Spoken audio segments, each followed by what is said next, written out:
سیالکوٹ میں پہلی فیضان on line academy کا افتتاح کر دیا گیا۔ افتتاح کے بعد رکن شورا مولانا محمد اظہر عطاری نے اکیڈمی کے مختلف حصوں کا معائنہ کیا۔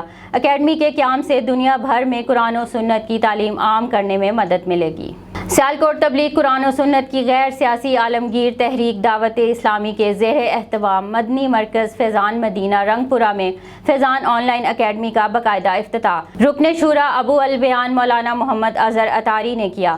انہوں نے کہا کہ آن لائن فیضان اکیڈمی کا قیام اہل علاقہ کے لیے باعث برکت ثابت ہوگا، کیونکہ آن لائن اکیڈمی کے قیام سے دنیا بھر میں قرآن کریم اور سنت رسول صلی اللہ علیہ وآلہ وسلم کی تعلیمات کو عام کرنے میں سہولت ملے گی۔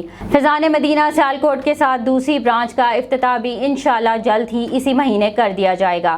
بعد ازاں انہوں نے اکیڈمی کے مختلف حصوں کا جائزہ بھی لیا۔ اس موقع پر انہوں نے اہل علاقہ کی خیر و برکت، وطن عزیز کی سلامتی اور ترقی اور افتتاح کے موقع پر موجود اسلامی بھائیوں اور صحافیوں کے لیے خصوصی دعا بھی کی۔